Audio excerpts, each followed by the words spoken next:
नमस्कार, लक्षवेधीमध्ये आपलं स्वागत। मी प्रसाद काथे। महाराष्ट्र विधानमंडळाचं अर्थसंकल्पीय अधिवेशन कोरोनाच्या प्रादुर्भावामुळे रोखण्यात आलेलं आहे आणि ते आज संपुष्टात येत आहे। आज संस्थगित होणारं अधिवेशन आता थेट पावसाळी स्वरूपात जून जुलैच्या आसपास होईल। त्याची कुठली तारीख असेल ते आज कळेल। मात्र या सगळ्या दरम्यान या अधिवेशनाची दखल एका वेगळ्या कारणाने घ्यायला हवी। महाराष्ट्रात सत्ता स्थापन झाल्याच्या नंतर सत्ता रुळल्यावरचं हे तसं पाहिलं तर पहिलं अधिवेशन। ठाकरे सरकारने आपल्याला बहुमत सिद्ध करण्यासाठी विधानमंडळामध्ये ज्या अधिवेशनाला सामोरं जायचं ठरवलं, त्या अधिवेशनाच्या नंतर धावत पळत घेतलेलं नागपूरचं अधिवेशन आपण पाहिलं आणि आता बऱ्यापैकी कामकाज नेमलेलं आणि त्यातलं महत्त्वाचं कामकाज आटोपलेलं हे अर्थसंकल्पीय अधिवेशन। ठाकरे सरकारचा अर्थसंकल्प सुद्धा याच अधिवेशनामध्ये समोर आला आणि त्यावरची टीका सुद्धा त्याच निमित्ताने समोर आली। मुळात या सर्व प्रक्रियेमध्ये ठाकरे सरकार स्थिरावलंय का? आत्ताच्या अधिवेशनामध्ये कोण कुणावर भारी पडलं? या अधिवेशनामध्ये आमदारांवर कृपादृष्टी का दाखवण्यात आली? महाराष्ट्र विकास आघाडी सरकारची प्रतिमा ही या निमित्ताने बदलली आहे का? आणि राज्यातलं सरकार हे स्थिरतेच्या दिशेने प्रत्येक पाऊल टाकत चाललंय का? या आणि अशा अनेक प्रश्नांवर आजची लक्षवेधी चर्चा अधिवेशनाने काय साधलं?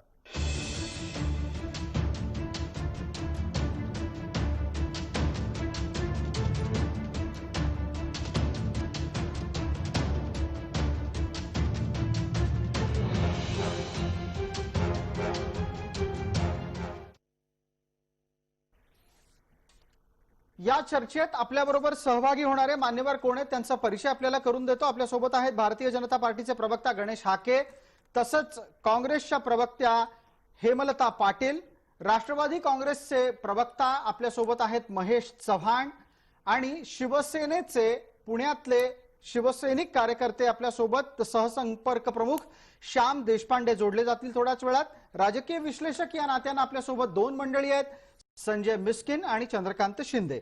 मी या चर्चेची सुरुवात कुठल्याही राजकीय व्यक्तीपासून करण्याच्या आधी पत्रकारांनी हे अधिवेशन कसं पाहिलं या निमित्ताने संजय मिस्किन यांना पहिला प्रश्न विचारतो।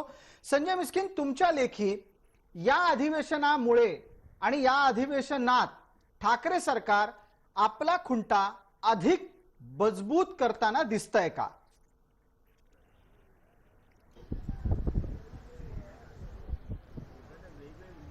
प्रसादजी, एक मुळात दोन गोष्टी लक्षात घेतल्या पाहिजेत की हे अधिवेशन ज्या पार्श्वभूमीवर सुरू झालं होतं ते महाविकास आघाडीचं राज्यात आलेलं नव्या सत्ता समीकरणाचं सरकार आणि दुसऱ्या बाजूला भारतीय जनता पक्षासारखा अत्यंत प्रबळ आणि 105 आमदारांचं पाठबळ असलेला विरोधी पक्ष आणि त्यातही देवेंद्र फडणवीसांसारखे, सुधीर मुनगंटीवारांसारखे, आशिष शेलारांसारखे, राम कदमांसारखे अत्यंत तुल्यबळ असे विरोधी पक्षातील आमदार किंवा नेते आणि त्याच दृष्टीनं वरच्याही सभागृहात जर बघितलं तर प्रवीण दरेकरांसारखा विरोधी पक्षनेता, आक्रमक विरोधी पक्षनेता आणि तीन पक्षाचं वेगळ्या विचारधारेचं सरकार या अधिवेशनाला सामोरे जात होतं। त्यामुळे सुरुवातीपासूनच असं गृहीत धरलं जात होतं की हे अधिवेशन अत्यंत वादळी ठरेल। सरकारमधील तिन्ही पक्षाचा समन्वयाच्या बाबतीत कुठेतरी छेद देण्यासाठी भारतीय जनता पक्षाचे सगळे नेते एकत्र येऊन काम करतील आणि त्या पद्धतीने ह्या सरकारमधील समन्वयाचा अभाव असेल किंवा समन्वयाचा न सुटलेला प्रश्न असेल, अनेक वेगवेगळे राष्ट्रीय स्तरावरचे मुद्दे असतील, राज्याच्या स्तरावरचे मुद्दे असतील, आयडियोलॉजी म्हणजे विचारधारेच्या संदर्भातले मुद्दे असतील, या सगळ्या प्रश्नावरती ह्या सरकारला घेरून विरोधी पक्ष एक मोठ्या प्रमाणात महाराष्ट्राच्या जनतेला एक मेसेज देईल की बाबा हे सरकार अस्थिर आहे। परंतु ज्यावेळेस हे अधिवेशन एक आठवडा अगोदर जरी गुंडाळलं जात असलं तरी देखील आपण मागच्या 4 आठवड्यात जर पाहिलं तर साधारणतः असं चित्र आहे की विरोधकांनी विरोध करण्याचा थोडाफार प्रयत्न केला, याबद्दल दुमत नाही, काही विषय मांडण्याचा प्रयत्न केला, परंतु तिन्ही पक्षाच्या नेत्यांनी अत्यंत खुबीनं आणि विशेषतः अत्यंत राजकीय मुरब्बीपणानं या सगळ्या विरोधकांची अस्त्र उलटून लावली आणि विरोधकांना थोड्या फार प्रमाणात का होईना बॅकफुटवर जाण्यासाठी भाग पाडल्याचं चित्र मला या तुमच्या निरीक्षणावर मी मध्ये आपल्याला थांबवतो। चंद्रकांत शिंदेंना याच नंतरचं पुढचं निरीक्षण काय आहे ते विचारतो आणि तुम्ही मांडलेलं निरीक्षण त्यांना किती पटतंय हे पण विचारतो. चंद्रकांत शिंदे, एक महत्वाचा मुद्दा संजय मिस्किन यांनी मांडला. संजय मिस्किन असं म्हणतात की विरोधकांनी विरोध करायचा प्रयत्न केला पण त्यांचा आवाज कोणाला फारसा ऐकू आला नाही, कारण त्यांच्या समोर असलेल्या सत्ताधाऱ्यांमधला समन्वय नाही हे दिसण्याच्या ऐवजी त्यांची एकजूटच जास्त प्रकर्षानं समोर आली. चंद्रकांत शिंदे, हा अनुभव किंवा हे निरीक्षण तुम्हाला कितपत पटतंय?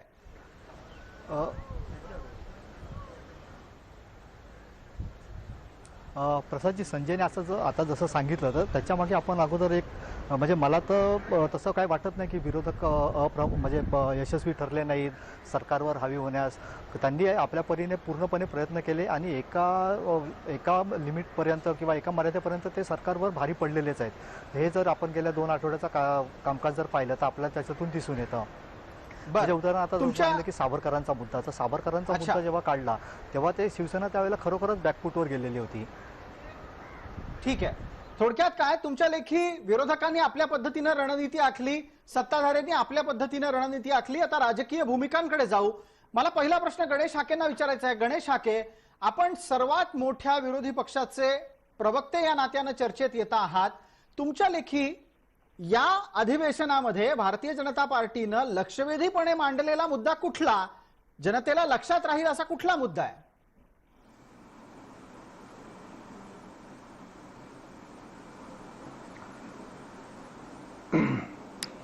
प्रसादजी, मी आता गेली माझ्या याच्यामध्ये मी जवळपास 25 वर्षापासून अधिवेशन म्हणजे हिवाळी असेल, अर्थसंकल्पीय अधिवेशन, पावसाळी अधिवेशन, हे सगळे अधिवेशनं मी स्वतः काही काळ अधिकारी म्हणून आणि काही काळ आता राजकीय पक्षाचा प्रवक्ता म्हणून मी पाहिलेत, अटेंड केले. 1960च्या नंतर हे झालेलं महाराष्ट्र विधिमंडळाचं अधिवेशन, जे राज्याचे प्रमुख म्हणून महाराष्ट्राचे मुख्यमंत्री असतात आणि मुख्यमंत्री सदनामधल्या दोन्ही सदनामधल्या महत्वाच्या विषयाच्यावरती आपलं भाष्य करत असतात, आपलं मत नोंदवत असतात किंवा एखाद्या प्रश्नांची सोडवणूक करत असतात. परंतु दुर्दैवानं या सबंध अधिवेशनामध्ये कुठेही महाराष्ट्राचे मुख्यमंत्री म्हणून उद्धवजी ठाकरे हे उभे राहिले नाहीत आणि जे विरोधकांनी जे काही प्रस्ताव ठेवलेले होते त्यातल्या एकाही प्रस्तावाला, अर्थसंकल्पावरच्या चर्चा सोडली तर जे म्हणून विरोधी पक्षाच्या नेत्यांनी प्रस्ताव मांडले त्या एकाही प्रस्तावाला या महाराष्ट्राचे मुख्यमंत्री म्हणून त्यांनी उत्तर दिले नाही. हे अत्यंत खेदजनक आणि अत्यंत दुर्दैवाची गोष्ट आहे. खरं म्हणजे सरकार हे काही मुख्यमंत्री चालवत होते की अन्य कुणी चालवत होते, इतकी गंभीर परिस्थिती या अधिवेशनामध्ये दिसून आली. गणेश हाके, आपण असं म्हणता आहात की उद्धव ठाकरेंनी मुख्यमंत्री या नात्यानं सभागृहाला जसं सामोरं जायला हवं होतं ते तसं त्यांच्याकडून घडलं नाही, पण त्याच्या पलीकडे जाऊन तुम्ही मांडलेला मुद्दा जास्त गंभीर वाटतो की कोणी तिसरी शक्ती हे सरकार चालवतंय का? तुमचा रोख कोणाकडे आहे?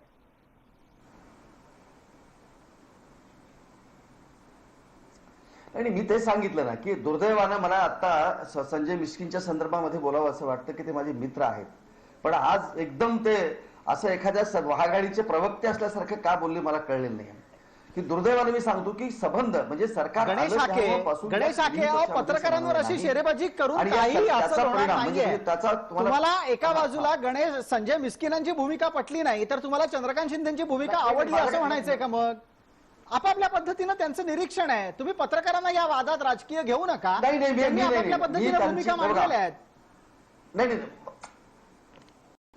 माझं असं म्हणणं आहे की कृपा नाही, माझी प्रसादजी, पत्रकारांकडून आमची अपेक्षा हेच आहे, आम्ही प्रवक्ते आहोत, आम्ही आमच्या पक्षाची बाजू मांडू, पण प्रवक्त्यांनी आपलं मत मांडत असताना अत्यंत निपक्षपातीपणे मांडायला पाहिजे, ते पत्रकार म्हणून माझी ही अपेक्षा आहे.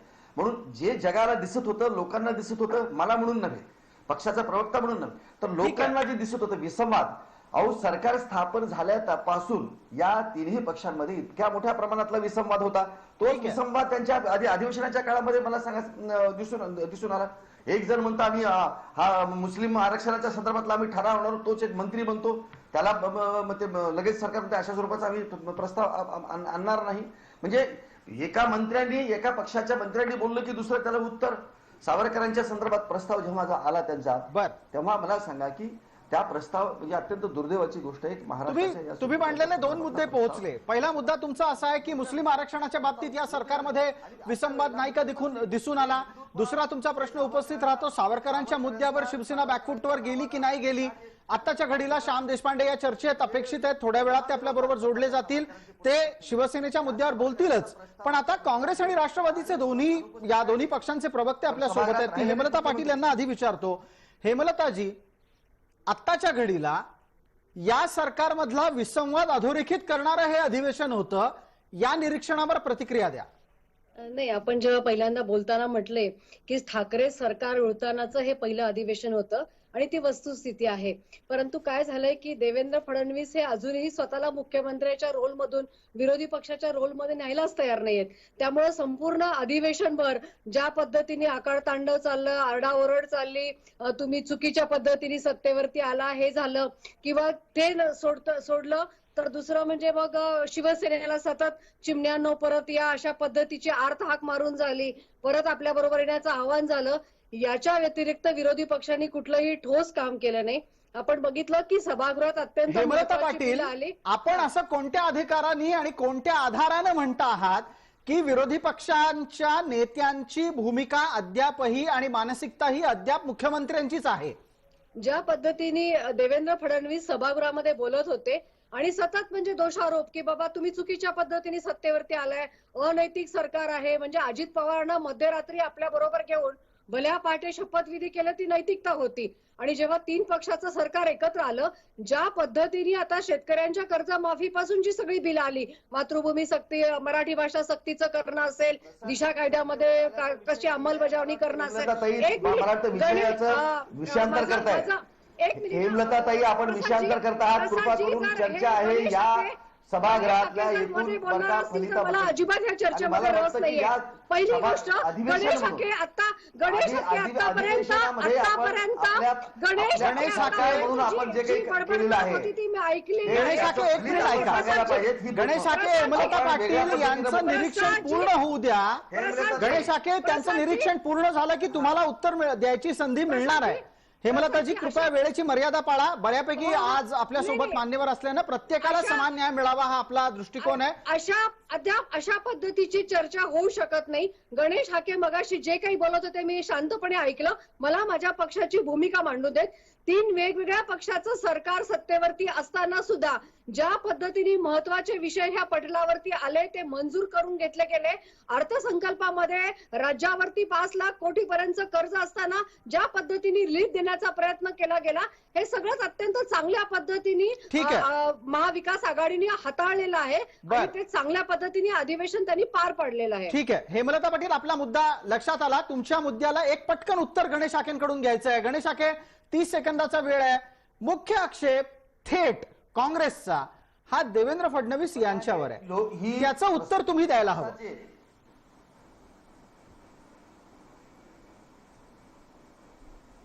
प्रसादजी, सभागृह नियमानुसार चालावं लागतं.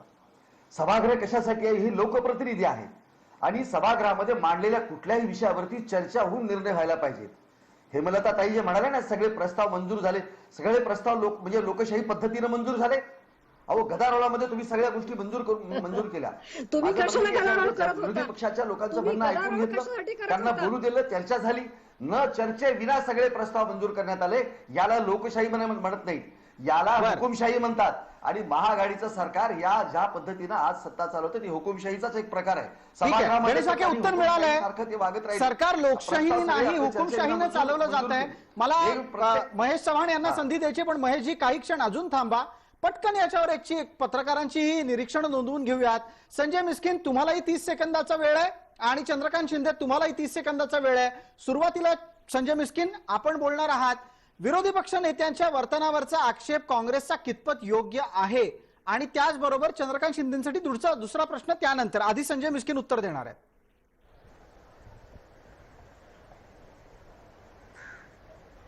नाही, मुळात कुठल्या पक्षाचा कुठल्या पक्षावरती आक्षेप किती योग्य आहे याबद्दल मी काय भाष्य करू शकणार नाही. त्या पक्षाचा अधिकार असतो, ते पक्ष त्या पक्षावर त्या आपापल्या पद्धतीने टीका टिप्पणी करत असतात. सांगायचं तात्पर्य एकच आहे की गणेश हाकेने ज्या पद्धतीनं मगाशी माझ्याबद्दल बोलले, आमचे मित्र आहेत, पण एक सांगू इच्छितो, गणेश हाके जे आम्ही 24 तास जितक्या वेळेस सभागृह चालतं त्यावेळेस सभागृहात असतो. परिस्थिती काय होती 3 महिन्यापूर्वी आणि 3 महिन्यानंतर भारतीय जनता पक्षामध्ये कशा पद्धतीची परिस्थिती आम्हाला दिसून आली. सभागृहामध्ये 105 आमदाराचं इतकं मोठं संख्याबळ असताना कुठल्याही मुद्द्यावरती बोलायला 105 आमदार हजर नसायचे. सुरुवातीचा जो पहिल्या दिवसाचा मुद्दा होता की ज्या मुद्द्यावरती सभागृह बंद पडलं, साधारणतः 50 ते 60 आमदार फक्त त्या ठिकाणी हजर असायचे. आम्ही असं बघितलेलं आहे की ज्यावेळेस मुख्यमंत्री म्हणजे विरोधी पक्ष नेते बोलायला उभा राहतात त्यावेळेस पाठीमागे जे आमदारांचं पाठबळ दिसायला हवं असतं, जी नेत्यांची फळी पहिल्या रांगेत बसलेली असते आणि ती नेत्यांची फळी आपल्या विरोधी पक्ष नेत्याला कव्हरअप करत असते, तशा पद्धतीचं चित्र फारसं दिसलं नाही. भावनिक मुद्दे, जे ऐतिहासिक मुद्दे आहेत, अशा मुद्द्यावर संजय मिस्किन, हे निरीक्षण महत्वाचं आहे. याच्यावर गणेश हाकेंना बोलावं लागेल, पण तत्पूर्वी एक आणखी उत्तर मला अपेक्षित आहे ते चंद्रकांत शिंदे यांच्याकडून. चंद्रकांत शिंदे, महत्वाचा एक दुसरा मुद्दा लक्षात येतो, तो असा आहे की विरोधकांनी आपल्या पद्धतीनं अधिवेशन रेटून नेलं. हे रेटून नेण्याची प्रक्रिया या अधिवेशनात घडली की नाही घडली?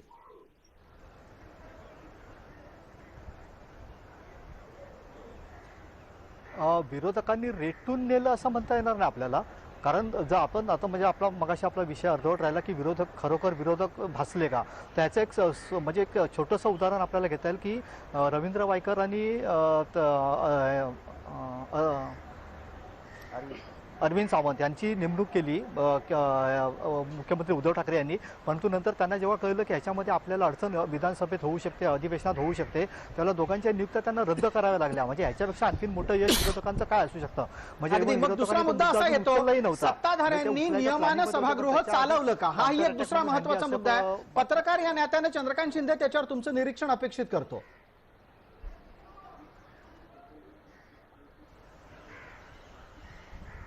सत्ताधाऱ्यांनी नियमाप्रमाणे चालवलं. म्हणजे आपण जर आता गेल्या अनेक वर्षांचं जर विधानसभेचं कामकाज आपण जर पाहिलं, तो जो सत्ताधारी पक्ष असतो, म्हणजे कोणी असो, म्हणजे काँग्रेस राष्ट्रवादी असो, भाजप शिवसेना असो, ते आपल्याला जसा फायदेशीर होईल तशा पद्धतीने सदनाचं काम चालवतात. म्हणजे आपण अंतिम आठवडा प्रस्तावाचं घेतलं तर भाजपच्या काळातही विरोधी पक्षाचा अंतिम आठवडा प्रस्ताव येऊ दिला नव्हता त्यांनी, आणि आता ह्या सरकारच्या काळात म्हणजे आता आज अंतिम आठवडा प्रस्ताव आहे तर तो काही येणार, म्हणजे आता जे कामकाजाचं हे चित्र पाहिलं तर तो काही येईल असं वाटत नाही. NPR वरती मुद्दा उपस्थित केला होता, ठीक आहे. या मुद्द्यांमधला एक लसावी काढून महेश चव्हाण यांना चर्चेत सहभागी करतोय. महेश चव्हाण, मुद्दा आता काय उपस्थित होतोय तर मुस्लिम आरक्षणाचा मुद्दा आला, सरकारमधला विसंवाद समोर आला, त्याचबरोबर सावरकरांचा मुद्दा आला, तिथेही परिस्थिती काही वेगळी नव्हती. त्याच्याही पलीकडे जाऊन सरकारच्या अंतर्गत कुरबुरी या ना त्या कारणानं समोर येतच होत्या. हे सगळं घडत असताना तुम्हाला खरंच असं म्हणायचंय की या अधिवेशनामध्ये ठाकरे सरकार स्थिरावण्याच्या दृष्टीनं एक पाऊल टाकताना दिसलं? नक्कीच. आता तुम्ही एक गोष्ट लक्षात घ्यायला हवी, हे जे अधिवेशन होतं ते अर्थसंकल्पीय अधिवेशन होतं. अर्थसंकल्पीय अधिवेशनामध्ये आपण अर्थसंकल्पाबद्दल चर्चा करण्यापेक्षा जर आपण मुस्लिम आरक्षण आणि सावरकर या मुद्द्यांवर चर्चा करणार असू तर विरोधकांचं ते विषयांतर करण्याचा एक मुद्दा आहे आणि त्यांना अर्थसंकल्पावर जास्त बोलण्यासाठी मुद्दे नव्हते म्हणून त्यांना असे मुद्दे घ्यावे लागले. मुस्लिम आरक्षणामध्ये काय चुकीचं आहे सांगा? मुस्लिम आरक्षण कोर्टाने दिलेले आदेश आहेत की त्यांना आरक्षण शिक्षणामध्ये द्यायला हवं. मागच्या सरकारनी त्याची अंमलबजावणी केली नव्हती. राष्ट्रवादीची ही भूमिका आहे की कोर्टाची जी आदेश आहेत त्याचं पालन केलं गेलं पाहिजे आणि मुस्लिमांना शिक्षणामध्ये आरक्षण मिळायला हवं. नाही, पण आता ही राष्ट्रवादीची विसंवाद समोर आला का नाही आला? कारण तुमच्याच मंत्र्यांकडून जी वक्तव्य केली गेली त्याला स्पष्टपणे मुख्यमंत्री या नात्यानं उद्धव ठाकरे यांनी चाप लावला म्हणजे नेमकं काय केलं? त्यांनी देणार नाही असं म्हटलं का? त्याच्यावर चर्चा. त्यांनी केलेलं वक्तव्य महेशजी खूप गांभीर्यपूर्वक घ्यायला हवं. जेव्हा राज्याचा मुख्यमंत्री असं म्हणतो की आरक्षण दिलं जाईल त्यावेळेला बोलण्यासाठी ताकद राखून ठेवा, म्हणजे आता गप्प बसा, असं स्पष्ट त्यांनी म्हटलं. हे त्यांनी विरोधकांना उद्देशून म्हटलं होतं, हे आमच्या नेत्यांना उद्देशून म्हटलं नव्हतं. तुमची एक गोष्ट इथे मी दुरुस्त करतो. तर याचा अर्थच हा होतो की त्यांचं ह्याला डेफिनेटली सहकार्य मिळेल, फक्त एवढंच झालंय की ती चर्चा नंतर होईल. आणि ज्या वेळेला ह्या 3 पक्षांचं सरकार स्थापन झालं होतं तेव्हाच किमान म्हणजे कॉमन मिनिमम प्रोग्रामच्या आधारावरच हे सरकार स्थापन झालं होतं. त्यातला हा एक मुद्दा आहे. सावरकरांचा मुद्दा सुद्धा तसं बघायला गेला तर अर्थसंकल्पाशी निगडीत नाहीच आहे, पण तरी सुद्धा तो विरोधकांना तिथे उपस्थित करावासा वाटला. मला काय म्हणायचं आहे की तुम्ही इथे विधानसभेमध्ये किंवा अर्थसंकल्पीय अधिवेशनामध्ये सावरकरांचा मुद्दा मांडण्यापेक्षा जे भारतरत्न सावरकरांना देऊ शकतात ते केंद्र सरकार आहे. केंद्रामध्ये सरकार तुमचं आहे. तुम्ही तुमच्या सरकारशी फॉलोअप करा ना. तुम्ही आमच्याशी कशाला भांडता? आमच्याशी भांडून सावरकरांना भारतरत्न कसं मिळेल आम्हाला सांगा. भारतरत्न हवं आहे तर तुमचे नरेंद्र मोदी साहेब आहेत, अमित शाह साहेब आहेत, त्यांच्याकडे तुम्ही गाऱ्हाणं तुमचं मांडा आणि सावरकरांना द्या ना. कोण नाही म्हणतंय तुम्हाला? ठीक आहे, याच्यावरचा प्रतिवाद काय करतायत गणेश हाके तो ऐकू. गणेश हाके थेट आक्षेप असा आहे की मुस्लिम आरक्षण, सावरकर या मुद्द्यांवर सत्ताधाऱ्यांमधल्या विसंवादाच्या तुमच्या मुद्द्याला खोडून काढताना महेश चव्हाण सांगतायत की मुळात विरोधकांकडे मुद्देच नव्हते, म्हणून मुसलमान आरक्षण असेल किंवा सावरकर असेल किंवा आणखीन कुठले मुद्दे उकरून काढले गेले.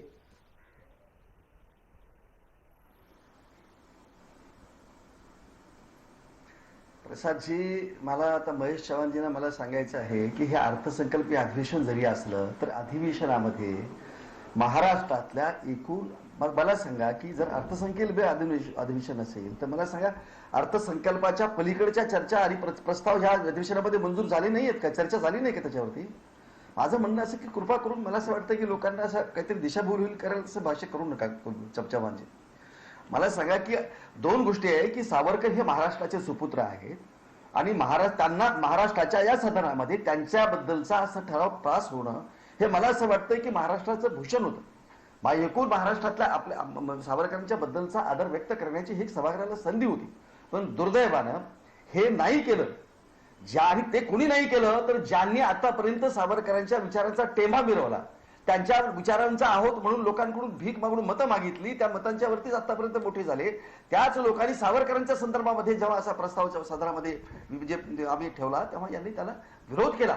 हे अत्यंत दुर्दैवी आहे. मला सांगा. ठीक आहे, थोडक्यात तुम्ही केलेलं कृत्य, तुम्ही मांडलेली तुमची रणनीती, तुम्ही घेतलेले मुद्दे हे तुमच्या लेखी संपूर्णपणे योग्य असतील तर त्याच्यावर शिवसेनेचं निरीक्षणही घेणं गरजेचं आहे. कारण तुमच्या आत्ताच्या शेरेबाजीमध्ये नाव न घेता टीका त्याच पक्षावर आहे. श्याम देशपांडे आपल्या बरोबर जोडले गेलेत, ते बोलतील. श्याम देशपांडे, मुस्लिम आरक्षण आणि सावरकरांच्या बाबतीत शिवसेनेनं बोटचेपीक भूमिका अधिवेशनात घेतली, हा मुद्दा तुम्हाला पटतोय का?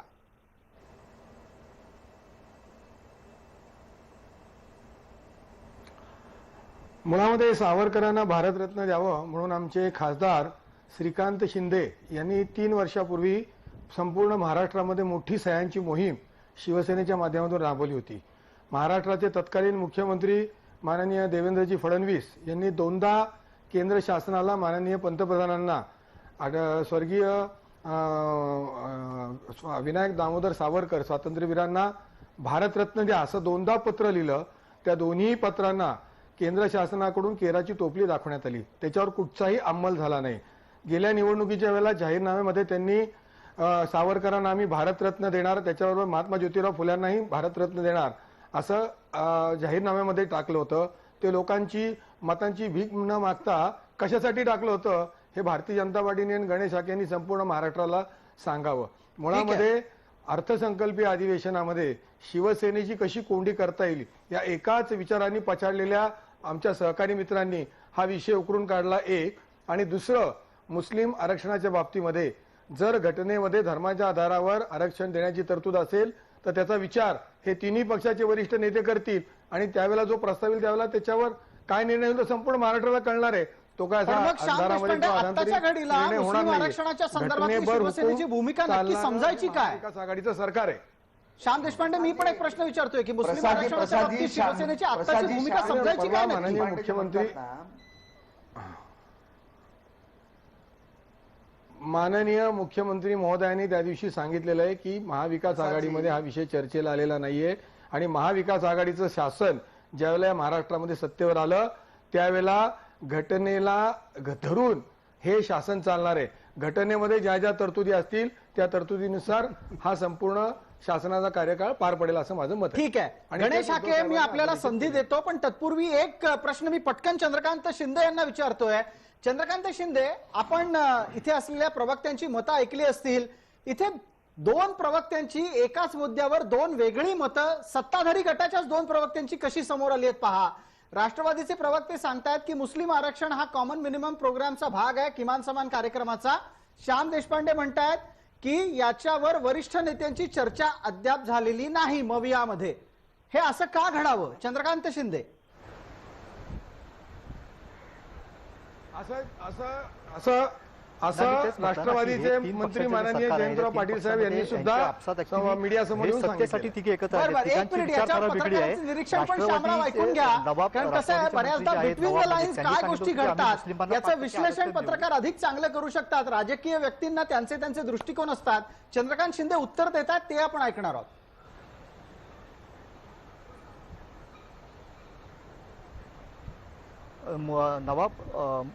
नवाब मलिक यांनी सांगितलं की आम्ही 5% आरक्षण देऊ. त्याच्यानंतर काँग्रेसने सांगितलं की आमच्या कार्यक्रम पत्रिकेमध्ये मुस्लिमांना आरक्षण देण्याचं आहे, आम्ही दिलेलं होतं. फडणवीस सरकारने ते मागे घेतलं. परंतु या संदर्भात जेव्हा मुख्यमंत्री उद्धव ठाकरे यांना विचारलं होतं, म्हणजे इव्हन एकनाथ शिंदे, अनिल परब यांनी सांगितलेलं की मुख्यमंत्री उद्धव ठाकरे याबाबत निर्णय घेतील. आणि मुख्यमंत्र्यांनी असं सांगितलं होतं की आम्ही एक समिती, माझ्यापर्यंत हा प्रस्ताव अजून आलेला नाहीये, जेव्हा प्रस्ताव येईल तेव्हा त्याच्यामध्ये बघू आपण. तर हे एक त्याच्यामध्ये दिसून आलं आपल्याला. आणि दुसरी तर गोष्ट आपण बघितली तर मोफत 100 युनिट मोफत वीज, म्हणजे काँग्रेसने ते जाहीर केलं नितीन राऊत यांनी की आम्ही 100 युनिट वीज मोफत देऊ. अजित पवारांनी काय सांगितलं की नाही, असं आम्ही देऊच शकत नाही, सगळं फुकट द्यायला लागलो तर राज्य चालवायचं कसं. तर म्हणजे कुठेतरी आपण बघितलं तर एकेका मुद्द्यावरून ह्या तीन पक्षामध्ये आपसातच अजून ताळमेळ बसलेला नाहीये. म्हणजे एक पक्ष एक म्हणतो, आता दुसरा पक्ष चंद्रकांत शिंदे दुसरा आपण म्हणतो, असं सांगताय तिसऱ्या की पक्षाची विविध भूमिका आणखीनच मुद्द्यांवर या वेगळी असते. सरकारमध्ये तर असं हे विसंवाद आहे, विसंवाद आपल्याला पण कुठेतरी दिसून त्या येतो. निमित्तानं विरोधक हा विसंवाद अधिक स्पष्ट अधोरेखित करू शकत नाहीयेत का? गणेश हाके.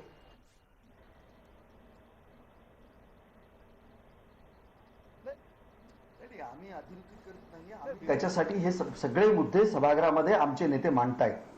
पण आता जे शिंदेजी म्हणाले ते मी म्हणजे त्यांचं म्हणत पण विषयाला धरून म्हटलं. श्याम देशपांडे जे म्हणाले ना की की तुम्ही अशा पद्धती, आम्ही पत्र लिहिलं होतं, आमच्या जाहीरनाम्यामध्ये आम्ही सावरकरांच्या संदर्भातला उल्लेख केला होता. म्हणूनच आम्ही सभागृहामध्ये तो आग्रह धरत होतो ना की अशा स्वरूपाचा प्रस्ताव कसा आहे की बघा, सभागृहानं, महाराष्ट्राच्या सदनानं जर सावरकरांच्या आपल्या भारतरत्न पुरस्काराचा जर निर्णय घेतला असता तर निश्चितपणे मला असं वाटतं की केंद्र सरकारला ते ऐकावं लागलं असतं, ऐकलं असतं सरकारने. पण दुर्दैवानं मी सांगितलं की ज्या शिवसेनेच्या संदर्भात श्याम देशपांडे म्हणत असतील, आम्ही दिलेली प्रत्येक वचन पाळलेलीच आहेत आणि पाळतोय. तुम्ही दिलेली वचन पाळलेली नाही आहेत. 10 लाख लोकांचा लोकांचं 7-12 निवेदन कोरा आम्ही म्हणाला पाठवलंय. मला सांग, ऐकून केंद्र घ्या. शासनाकडं. तुम्ही नाही, तुमच्या जाहीरनाम्यामध्ये शेतकऱ्यांचा 7-12 कोरा करतो. काय झालं त्या आदनाम 7-12 स्वामीला कोऱ्याचं? तुम्ही इथं 7-12 पद्मभूषण देताय.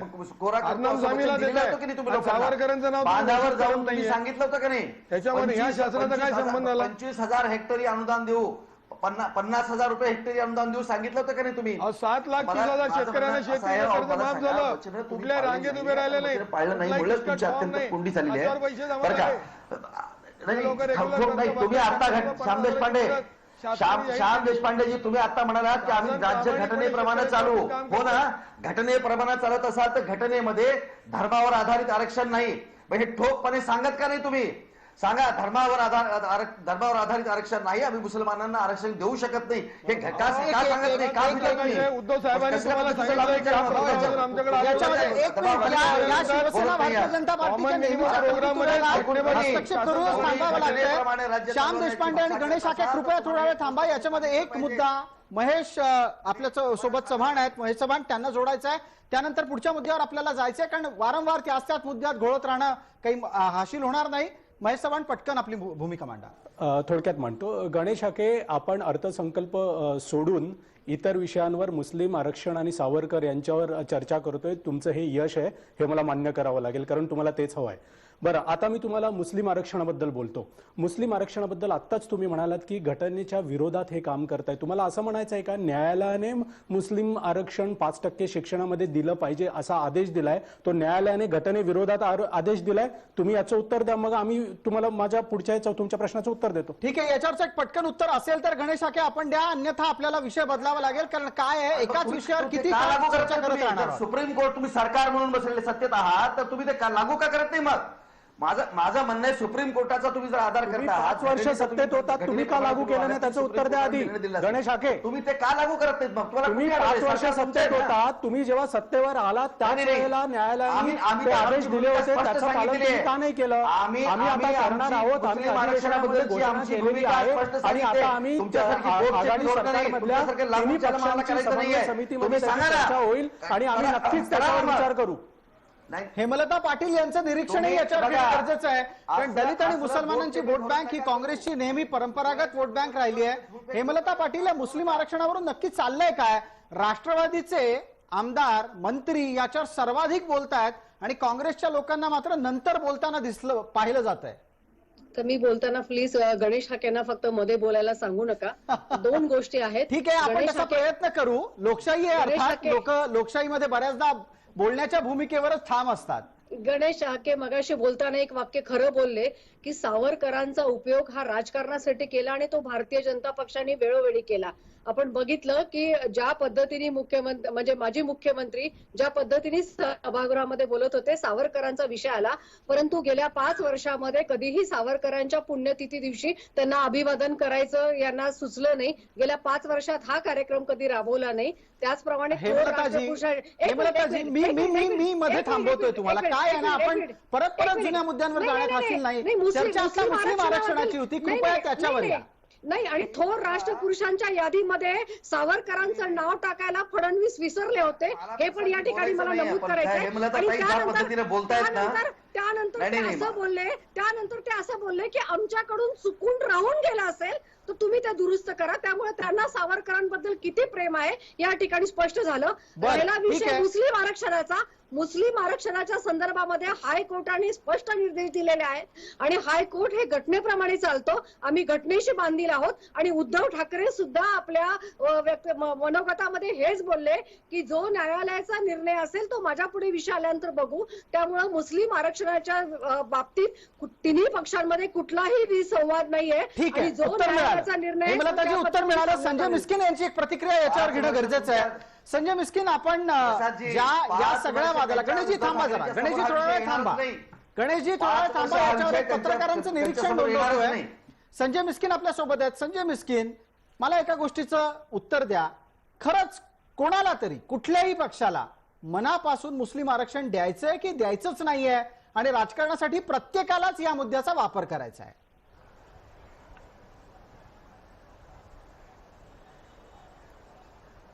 प्रसादजी, एक पहिल्यांदा मूळ गोष्ट लक्षात घेतली पाहिजे की सातत्याने जो आरोप केला जातो की धर्माच्या नावावरती आरक्षण चालू दिलं जाणार नाही, दिलं जात नाही आणि दिलंही जात नाही, हे खरं आहे. घटनेमध्ये धर्माच्या नावावरती आरक्षण नाहीच आहे. पण मुळात मुस्लिम आणि मराठा समाजाला जे दिलं आरक्षण आहे ते धर्माच्या आणि जातीच्या नाही तर सामाजिक मागास विशेष प्रवर्गाच्या या घटनेने 15(1) आणि 14(4) याच्यानुसार 15(1) आणि 15(2) याच्यानुसार ते दिलेलं आहे. घटनेच्या ह्या कलमानुसार हे आरक्षण आहेत आणि ही सामाजिक आर्थिक मागासलेपण जर सिद्ध करत असेल एखादा समाज तर तो धर्म कुठलाही जरी असला तर त्या प्रवर्गाला त्या विशेष प्रवर्गामध्ये बसून आरक्षण दिलं जातं. हे हायकोर्टाचे गाईडलाईन्स आहेत. आणि आता मुस्लिम समाजामध्ये अशा अनेक जाती आहेत, पोटजाती, की ज्यांना आरक्षण मिळत आहे. ठीक आहे संजय मिस्किन, आपण जो उल्लेख करता आहात तो मुसलमान धर्मियांमधल्या ओबीसींना या महाराष्ट्रामध्ये गेली अनेक वर्ष आरक्षणाचा लाभ मिळतोय, पण तो आर्थिक निकषावर आहे. आत्ताच्या घडीला जे काही इथे राजकारण सुरू आहे ना, ते मुसलमानांमधल्या उच्चवर्णीयांनाही आरक्षणाचा लाभ मिळवून देण्याच्यासाठी आहे. हे खरंच कोणाला करायचंय का नाही करायचंय याच्यावर बोला.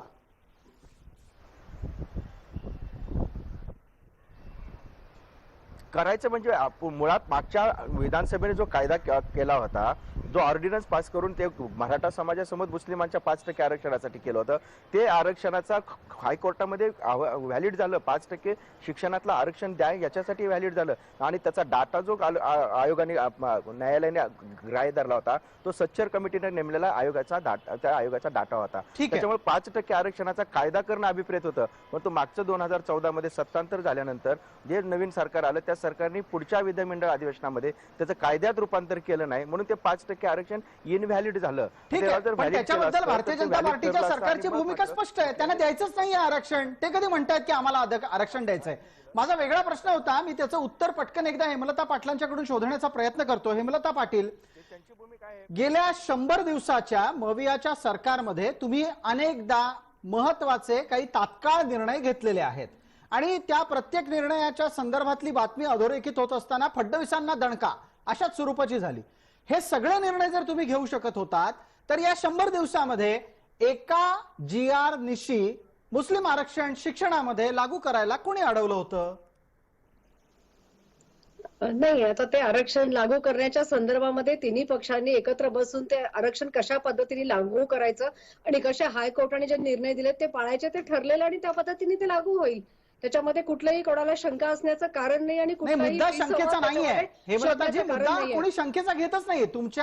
तुमच्या इच्छाशक्तीवर, तुमच्या हेतूंवर संशय नाहीये. विषय फक्त इतका आहे, 100 दिवसात तुम्ही जलयुक्त शिवार बंद करता, मेट्रो कारशेडला स्थगिती देता, तुम्ही ऍक्सिस बँकेतली खाती वळवू शकता. नाही, नाही. हे सगळं तुम्ही 100 दिवसात करताना मग मुसलमानांना 5% शिक्षणातलं आरक्षण का नाही. 100 दिवसात दिलं गेलं नाही? याच्यामध्ये तुमच्या बोलण्याचा रोग काही असला तरी फडणवीस सरकारला धक्का देण्याचा विषय नव्हता.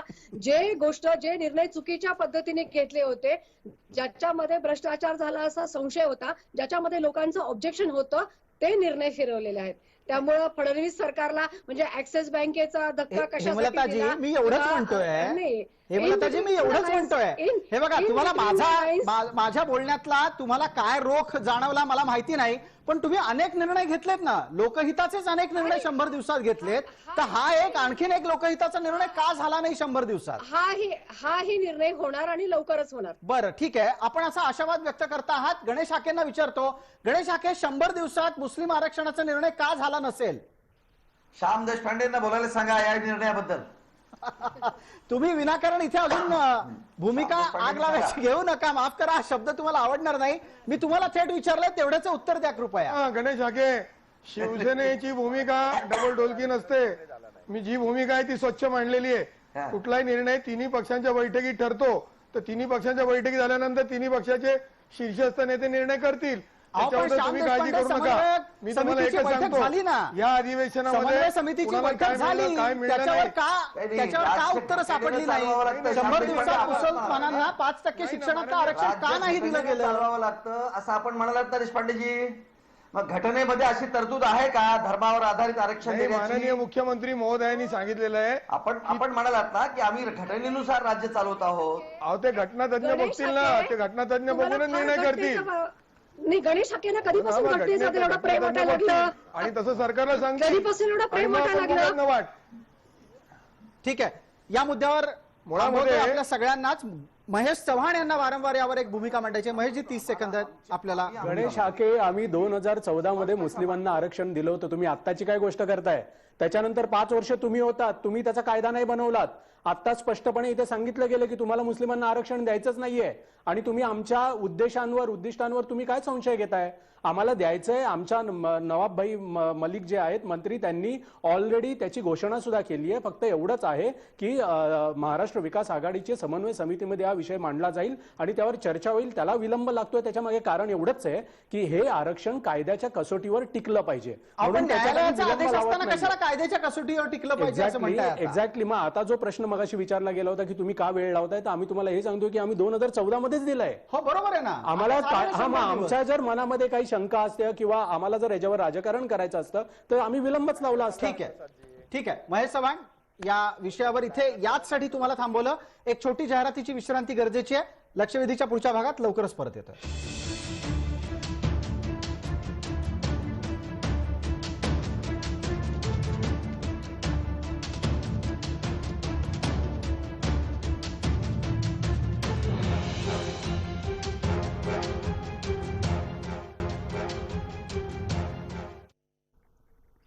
नमस्कार. लक्षवेधीच्या या भागामध्ये आपलं स्वागत. आपण आता चर्चा करणार आहोत ती नुकत्याच आटपत असलेल्या अर्थसंकल्पीय अधिवेशनामध्ये मविया सरकारच्या प्रतिमेत सुद्धा बदल झाला का? ज्या वेळेला हे मवियाचं सरकार आलं त्यावेळेला हे सरकार किती काळ टिकेल याबाबत विरोधकांनी कितीही दावे केले असले तरी जनसामान्यांमध्ये पण त्या पद्धतीची एक साशंकता होती. या सरकारनी तशा प्रकारची साशंकता आत्ताच्या अर्थसंकल्पीय अधिवेशनातल्या आपल्या वागण्यानं मिटवलेली आहे का, याच्या संदर्भातली चर्चा आता सुरू करतो. माझा पहिला प्रश्न या निमित्तानं हेमलता पाटील यांना असणार आहे. हेमलता पाटील, ठाकरेंचं सरकार हे दिवसागणिक अधिकाधिक मजबूत होतंय का? नाही, आपण बघितलं की जेव्हा आपण जे म्हटलं ते बरोबर आहे की जेव्हा सरकार स्थापन झालं तेव्हा वेगवेगळे मतप्रवाह होते परंतु ज्या पद्धतीने ही वाटचाल चाललेली आहे आणि ज्या पद्धतीने एकत्र येऊन प्रत्येक गोष्टीवरती चर्चा होते, निर्णय होते, ज्याच्यामध्ये वैचारिक थोडेफार मतभेद आहेत ते विषय बाजूला ठेवले जातात आणि ज्या पद्धतीने उद्धव ठाकरे निर्णय घेतात ते सगळं बघता ह्या सरकारला कुठल्याही पद्धतीचा धोका नाही. कितीही ऑपरेशन लोटस अस्तित्वात आणण्याचा प्रयत्न केला, कितीही चिमण्यानो परत या म्हणून आर्त हाका मारल्या तरी सुद्धा काहीही उपयोग होणार नाही. हे सरकार 5 बरं, वर्ष मग आता अत्यंत चंद्रकांत स्थिर शिंदेला पद्धतीने याच्यावरचं चालणार. निरीक्षण एकदा नोंदवायला सांगतो. चंद्रकांत शिंदे, आत्ताच्या घडीला सुद्धा नवी मुंबईमध्ये भारतीय जनता पार्टीची राज्य कार्यकारिणी झाल्यानंतर ज्या पक्षानं आता यापुढे एकला चलोरेची भूमिका घ्यायचं ठरवलं, तो पक्ष आजही म्हणजे भारतीय जनता पक्ष आजही शिवसेनेच्या परतण्याकडे आस लावून बसला आहे का?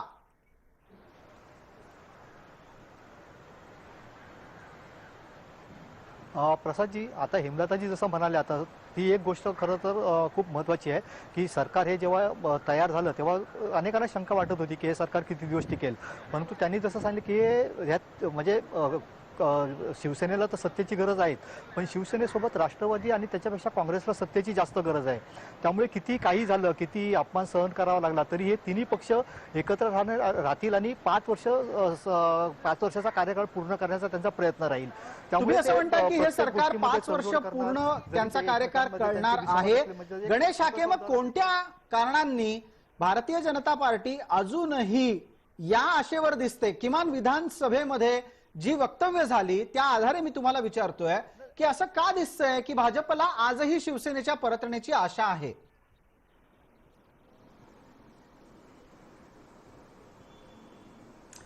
नाही, शिवसेनेच्या परतण्याची आशा नाही आणि आम्हाला कधीही आता शिवसेना परतावं असं वाटण्याचा विषय नाही. 2 गोष्टी आहेत की जे सरकार, जे पक्ष या सरकारमध्ये म्हणजे सामील झालेले आहेत, म्हणजे उदाहरणार्थ हेमलताताई खरोखर या सरकारचा एक घटक आहेत, या थाटात बोलतात. मला त्यांना विचारायचं, खरोखरच त्यांचं सरकार आहे का? होतं काँग्रेसचं काही अस्तित्व आहे का या सरकारमध्ये? सरकार कोण चालवतंय हे सगळं जगाला मला सांगतो. गणेश हाके, तुम्हाला अशा कसलं पद्धतीने नक्की जर दुःख सरकार होतंय? चालणार असेल, कसलं दुःख महाराष्ट्राचा होतंय तुम्हाला? मुख्यमंत्री अरे एक किती अत्यंत दिवस दुर्दैवी दुःख आहे. करणार तुम्ही? नाही, ऐकून घ्या, किती ऐकून दिवस घ्या, दुःख करणार? ऐकून घ्या. हेमलताताई मला बोलू द्या. अहो, या महाराष्ट्राच्या इतिहासातली पहिली घटना आहे. या देशाचा अर्थसंकल्प ज्या अर्थमंत्र्यांनी सादर केला आणि त्याचं या मीडियाला ब्रीफ करताना अर्थमंत्री ब्रीफ करतायत आणि शेजारी मुख्यमंत्री उभे.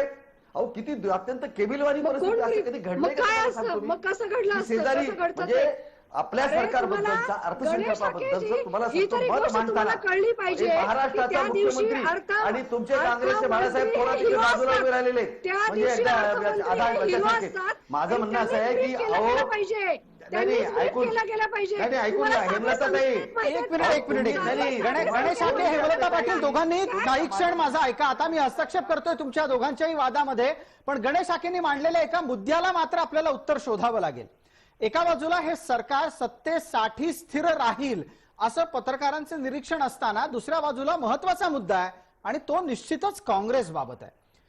हेमलता पाटील, अगदी मनाप्रमाणे आणि मनातलं सांगा, काँग्रेसला खरंच या सरकारमध्ये सत्तेमध्ये मानाचं पान आहे का? अरे तुम्ही ऐकून घ्या, 12 मंत्रीपद आमच्याकडे आहेत. महसूल मंत्र्यांसारखं मोठं पद, PWD मिनिस्टर, महिला बाल कल्याण, शालेय शिक्षण अशी महत्वाची पदं आमच्याकडे आहेत आणि आमच्या मिनिस्टरनी ज्या पद्धतीने काम केलं, म्हणजे वर्षाताई गायकवाड असतील, यशोमती ठाकूर असतील, बाळासाहेब थोरात असतील, अशोक चव्हाण असतील, काय बोलता? तुम्हाला का दुःख होतं या गोष्टीचं? ज्या पद्धतीने निर्णय घेतले जातात, ज्या पद्धतीने निधी अवेलेबल आहेत, ज्या पद्धतीने बाळासाहेब थोरातांनी महसूल खात्यामध्ये आमूलाग्र बदल करण्याच्या दृष्टीने हेमलता पाटील, मी एक छोटं उदाहरण देतो. विचार करा तुम्ही. हेमलता पाटील, मी एका छोट्या उदाहरणासह तुमची प्रतिक्रिया मग अपेक्षित करतो. तुम्हाला जर असं वाटत असेल की 12 मंत्री आहेत तुमचे, तुमच्यातल्याच एका सन्माननीय आणि जबाबदार मंत्र्यानं महाराष्ट्रात वीज मोफत देण्याच्या प्रस्तावाची चर्चा करता क्षणी अर्थमंत्र्यांनी त्यांना फटकारलं, याला काय म्हणाल? नाही, पण बरोबर आहे ना, जेव्हा चर्चा होईल आणि निर्णय होईल तेव्हा योग्य तो निर्णय होईल. आमची तीच भूमिका आहे की मोफत वीज दिली पाहिजे आणि जेव्हा सर्वजण एकत्र बसून समन्वय समितीची मीटिंग होईल त्यामध्ये निर्णय होईल तो आम्हाला मान्य असेल. जेव्हा हेमलताताई, मंत्री म्हणजे त्या खात्याचं शासन असतो, शासन. शिवसेना आणि तो म्हणतो की 100 युनिट वीज मोफत द्यायची आणि त्या मंत्र्याला फटकारलं जातं आणि तरी हेमलता पाटील आपण काँग्रेसच्या मंत्र्याला राष्ट्रवादीच्या मंत्र्याकडून सार्वजनिकरित्या सुनावलं जाणं हे समर्थनीय समजता आहात? तुम्हाला काय अपेक्षा आहे सर्वांना की या सर्व मंत्र्यांनी आपसापसामध्ये जबरदस्त भांडणं केली पाहिजेत? आणि नाही, एक मिनिट अशी कुठलीही अपेक्षा नाही. सार्वजनिकरित्या जी शेरेबाजी होतीये ना त्याच्यामुळे हे प्रश्न जन्माला येत आहेत हेमलताताई. आम्ही अशी कुठली अपेक्षा बाळगणार नाही की सरकारमध्ये आपापसात एकमेकांच्या विरोधात उणीधुणी काढली जावीत. सार्वजनिकरित्या ती होऊ नयेत ही किमान अपेक्षा सुसंस्कृत राजकारणाची अपेक्षा असलेल्या प्रत्येक नागरिकांना बाळगली तर चुकलं कुठं? प्रसादजी, गेले 5 वर्ष शिवसेना आणि भारतीय जनता पक्षाचं सरकार महाराष्ट्रामध्ये होतं आणि ज्या पद्धतीने भारतीय जनता पक्षाने शिवसेनेसोबत वर्तन केलेलं होतं हे आपण आपल्या डोळ्यांनी बघितलेलं आहे. पण त्यालाही कोणी समर्थन करतच नाहीये. सेना भाजपनी एकमेकांची उणीधुणी काढली तेव्हा त्यावर प्रश्न उपस्थित झाले. आता काँग्रेस राष्ट्रवादी जर तसेच वागणार असतील सत्तेत आल्यानंतर तर प्रश्न नाही का विचारायचे? आमच्या कुठल्याही निर्णयामुळे सर्वसामान्य माणसाला फटका बसणार नाही एवढे निर्णय आम्ही दोन्ही पक्ष एकत्र येऊन घेऊ. गणेश ठाकरेंना आज खूपच उत्साह दिसतोय एक प्रकारे भूमिका मांडण्याचा. गणेशजी थोडं थांबा. इथं विषय आता काँग्रेस राष्ट्रवादीचा सुरू झालाय त्याच्यावर आपल्या सोबत महेश चव्हाण आहेत. त्यांनाही बराच वेळ आपली भूमिका मांडायची आहे. महेशजी, ज्या पद्धतीनं अजित पवारांनी थेट भूमिका घेतली आणि काही गोष्टी या समन्वय समितीची बैठक होण्याची वाट न पाहताच फेटाळून लावल्या आणि त्या काँग्रेसच्या मंत्र्यांच्या प्रस्तावाच्या होत्या, हे कितपत बरोबर आहे? नक्कीच येतो मी या मुद्द्यावर. त्याआधी मला हेमलताजी, मला तुम्हाला एक गोष्ट सांगायची आहे. गणेश हाकेंच्या आरोपांना कृपया गांभीर्याने घेऊ नका. ते आता काय करतायत असं मला वाटतंय की ते काँग्रेसलाच उचकारून बघतात. आता आधी त्यांनी शिवसेनेलाच उचकारून बघितलं, ते जमलं नाही. त्यांनी राष्ट्रवादीलाच उचकारून बघितलं, ते जमलं नाही. आता बहुतेक तुम्हालाच उचकारून की बाबा तुम्हाला तिथे मान नाही मिळत आहे किंवा तुम्हाला तिकडे काही किंमत नाहीये, तुम्ही आमच्या बरोबर या, आपण सरकार स्थापन करूया. सत्तेसाठी हापापलेले आहे. काय करताय?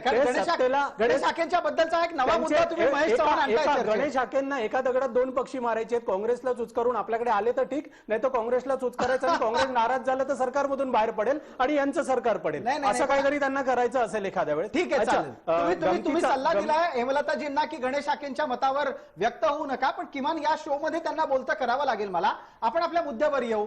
राष्ट्रवादी काँग्रेसच्या कडून काँग्रेसच्या मंत्र्यांच्या प्रस्तावाला सार्वजनिकरित्या फेटाळलं जाणं कितपत योग्य? नाही, एक गोष्ट इकडे लक्षात घ्यायला हवी. अर्थमंत्री म्हणून त्यांना बरेच कठोर निर्णय घ्यावे लागतात. आपल्याला बघायला हवं की आपल्या राज्याच्या तिजोरीमध्ये किती फंड्स अवेलेबल आहेत. आपल्याला सगळ्यांनाच माहिती आहे की जवळजवळ 5.25 लाख कोटींचं कर्ज आहे. जीएसटीचा परतावा वेळेवर येत नाहीये. मंदी सदृश परिस्थिती आता निर्माण झालेली आहे. त्यात करोना व्हायरसचं आलेलं नवीन संकट आहे. या सगळ्या गोष्टी असताना आपण त्याआधी जेव्हा बाकीच्या पण गोष्टी केलेल्या आहेत, शेतकरी कर्जमाफी योजना असेल किंवा शिवभोजन थाळी असेल किंवा अनेक गोष्टी आहेत, तर या सगळ्या गोष्टीतून ते ताळतंत्र बसलं पण पाहिजे ना. तर त्यामुळे याचा अर्थ हा नाहीये की या ताळतंत्राच्या बसवण्याची जबाबदारी जितकी नैतिकदृष्ट्या आत्ताच्या घडीला अर्थमंत्री या नात्यानं अजित पवारांवर आहे, तितकीच ती गोष्ट लक्षात घेऊन मागणी करण्याची जबाबदारी सगळ्या मंत्रिमंडळाची आहे. अंतरून पाहून पाय पसरण्याची जबाबदारी इतर प्रत्येक मंत्र्याची आहे. डेफिनेटली त्यांनी त्यांची मागणी केली, ती होऊ शकते, पूर्ण होऊ शकते की नाही होऊ शकत, याच्यावर अर्थ मंत्रालयाकडून नक्कीच विचार केला जाईल. ठीक आहे, याच्यावर एक पटकन निरीक्षण मला संजय मिस्किन यांचं घ्यायचं आहे. संजय राव, काँग्रेस आणि राष्ट्रवादीच्या अंतर्गत असलेली धुसफूस पण बाहेर येते, यावरही बोला.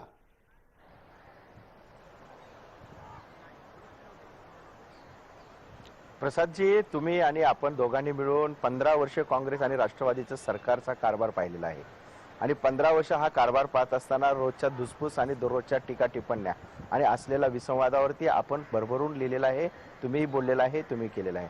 परंतु ज्यावेळेस एखादा मंत्री स्वतःच्या अधिकारात एखादी घोषणा करतो, आपण असं मानलं जातं, तो घोषणा नसते, त्याची भूमिका असते की बाबा मला हा निर्णय घ्यावा असं वाटतं, माझ्याकडे अनेक निवेदन आलेले आहेत, मला हे केले आहेत. दोन्ही निर्णय तसेच आहेत. मुस्लिम आरक्षणाचा निर्णय देखील ज्यावेळेस लक्षवेधीची चर्चा सभागृहात आली त्यावेळेस जर ऐन लक्षवेधी चर्चेला उत्तर देताना सरकारची भूमिका म्हणून मंत्री म्हणून जर भूमिका दिली असेल तर ती फक्त घोषणा असते. तुम्हाला आठवत असेल भास्कर जाधव ज्यावेळेस राज्यमंत्री होते, गिरणी कामगाराला मोफत घराची घोषणा त्यांनी सभागृहात केली होती, परंतु त्याला अशोक चव्हाणांनी तातडीने विरोध केला, ते मोफत घर काय देता येणार नाहीत म्हणून. 5 वर्ष तो विषय गाजला होता. आता असेच विषय काहीतरी टाकले जातात आणि आपण त्याच्यावरती चर्चा करत बसतो. ज्यावेळेस एकत्रितपणे प्रस्ताव बांधला जातो, त्याची फाईल तयार होते, निर्णयापर्यंत कॅबिनेट नोट तयार होऊन कॅबिनेटमध्ये जाते आणि कॅबिनेटमध्ये जर निर्णय झाला तर तो सरकारचा निर्णय असतो. एखादा मंत्री बोलला म्हणून तो मंत्र्यांचा सरकारचा निर्णय असतो अशातला भाग नाहीये. त्याचा तो कॅबिनेटमध्ये एवढा मोठा निर्णय घेत असताना मंत्रिमंडळाची मान्यता लागते. ज्यावेळी प्रोसिजर कंप्लीट होईल त्यावेळेस आपण म्हणू शकतो की बाबा ठीक आहे, बाबा राष्ट्रवादीच्या नेत्याने काँग्रेसच्या नेत्याचा प्रस्ताव अडवला, मुस्लिम आरक्षणाला शिवसेनेने विरोध केला, या सगळ्या भूमिका आपण त्यावेळेस स्पष्ट करू शकतो. ठीक आहे. थोडक्यात तुमचं संजय मिस्किन असं म्हणणं आहे की ज्या वेळेला प्रस्ताव कागदावर येतील आणि त्या वेळेला त्यावर ज्या भूमिका घेतल्या जातील त्याच्या अनुषंगानं आपणही आपली निरीक्षणं नोंदवायला हवीत. पण आपल्या कामाचाही हा भाग आहे की आपण रोजच्या घटनांवर सुद्धा व्यक्त होत असतो. आता या निमित्तानं मग एक पुढे नेऊया चर्चेला आणि मला थेट असं विचारायचं आहे ते श्याम देशपांडे यांना. श्याम देशपांडे, आत्ताच्या सरकारचा चेहरा शिवसेना आहे, महत्व पवारांना आहे.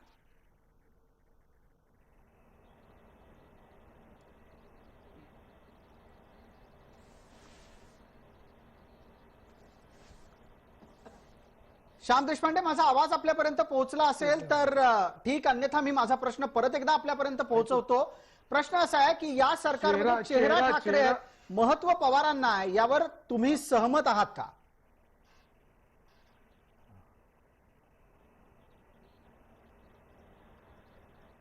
नाही, मी असं म्हणणार नाहीये. ते पूर्ण एकत्रित ठाकरे, पवार आणि थोरात असा तो चेहरा आहे. कोणी काही म्हणू देत, उद्धव साहेब हे शांत प्रकृतीचे आहेत आणि अजितदादा पवार हे अग्रेसिव्ह आहेत आणि हे दोघं एकत्र आल्यामुळेच 3 पक्षांचं सरकार आणि हे मध्यमार्गी आहेत, थोरात आणि काँग्रेसची माणसं, आणि त्यामुळे ते तिघं एकत्र येऊन सरकार चांगल्या पद्धतीने चालवत आहेत. उद्धव साहेबांचा चेहराच आज महाराष्ट्राचं सरकार म्हणून लोकांसमोर आहे आणि ते ज्या पद्धतीने शेतकऱ्यांची कर्जमाफी असेल की शिवभोजन थाळी असेल किंवा मराठी सक्तीची असेल, हे जे निर्णय करतायत किंवा महाराष्ट्रामध्ये दिशा कायदा आणण्याचा प्रयत्न आहे, ह्या सर्व गोष्टी पाहता ठाकरेंचा चेहरा हाच महाराष्ट्र शासनाचा चेहरा आहे आणि त्यांना पवारांची जोड आहे आणि त्यामुळे दोन्ही जगणं एकत्र आल्यामुळे सरकार गतिमान पद्धतीने काम करते. सरकार गतिमान पद्धतीने काम करते. गणेश ठाकरे, तुमची प्रतिक्रिया लागेल या मुद्द्यावर?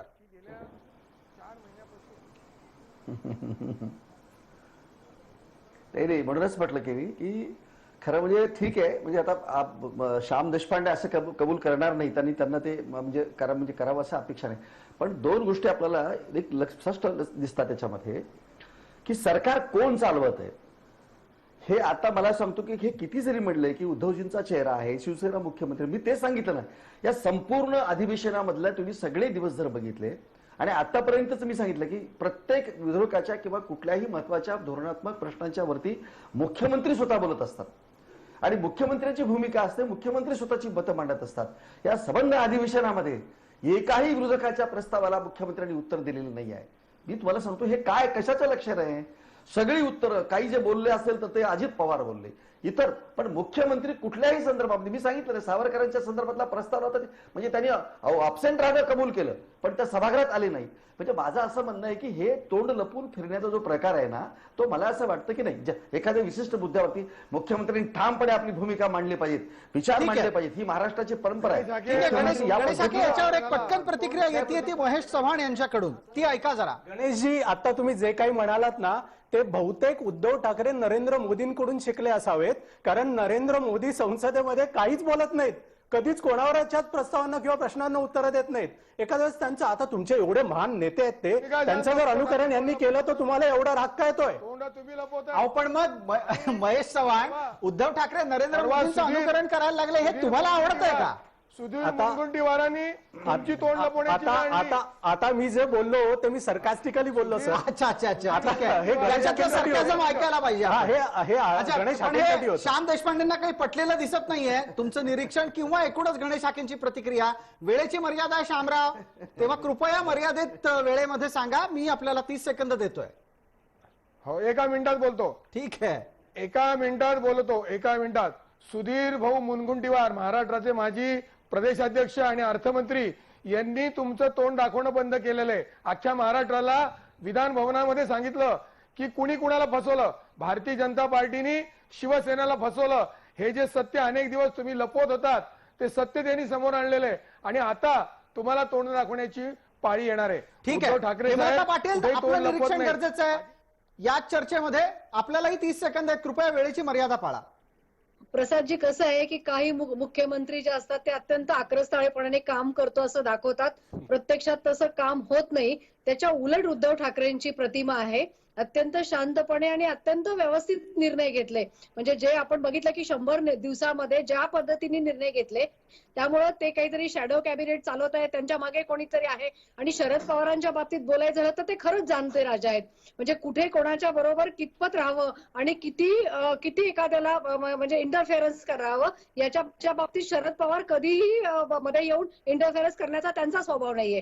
आणि त्यामुळे पूर्णपणे ह्या तिन्ही पक्षाच्या लोकांना पूर्णपणे स्वातंत्र्य आहेत. एकत्र येऊन ते निर्णय घेतात आणि उद्धव ठाकरे हे ठीक आहे. अत्यंत प्रबळपणे निर्णय घेतात. ही ठीक आहे. वस्तुस्थिती हेमलता आहे. पाटील, धन्यवाद या निरीक्षणाच्यासाठी. सर्व मान्यवरांचे आभार. वेळेची मर्यादा असल्याने ही चर्चा इथेच थांबवावी लागते. लक्षवेधीमध्ये तुर्तास इतकंच. ताज्या बातम्यांसाठी पहा फक्त जय महाराष्ट्र.